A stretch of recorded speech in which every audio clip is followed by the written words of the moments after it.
எத்தனையோ பேர் மலைவாழ் ஜனங்கள், ஆதிவாசிகள், ரவுடிகள், ஏன் மனுஷனை பிடிச்சு சமைச்சு சாப்பிட்றவங்க கிட்ட கூட போய் தைரியமா சுவிசேஷம் சொல்றவங்க இப்பயும் நிறைய பேர் இருக்காங்க. பார்த்துருக்கவே மாட்டோம். காட்டுக்குள்ளெல்லாம் இருக்கிற ஜனங்களுக்கெல்லாம் போய் நிறைய பேர் சுவிசேஷத்தெல்லாம் சொல்லுவாங்க.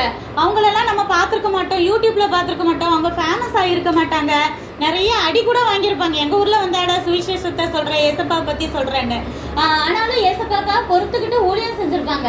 அவங்க வெளியில தெரியலட்டாலும் தேவன் அதெல்லாம் பார்த்துக்கிட்டே இருப்பாரு. எப்படி உப்பு நம்ம சாப்பாட்டுல போட்டோன்னா கரைஞ்சிருது, ஆனா அந்த டேஸ்ட் நம்மளுக்கு தெரியுது இல்லையா, நம்ம உப்பு போட்டிருக்கு அப்படின்னு சொல்லி ஒரு வாய் வச்சோன்னே கண்டுபிடிச்சிடும். அதே போல நம்ம இப்ப நான் உங்களுக்கு செய்யறது ஒரு 2 தெரு தள்ளி போய் கேட்டா யாருக்கா தெரியுமா, எனக்கு யாருன்னே தெரியாது. நீங்களா அப்படியா ஊழியம் செய்றீங்களாப்போ அப்படின்னு கேட்பாங்க. யூடியூப்ல எல்லாம் நீங்க வரீங்களாப்போ அப்படின்னு கேட்பாங்க. ஏன்னா நிறைய பேருக்கு எனக்கு தெரியவே தெரியாது. அப்படி யாருக்கும் தெரியல, ஃபேமஸ் ஆகல, அதெல்லாம் நம்ம கவலைப்படக்கூடாது.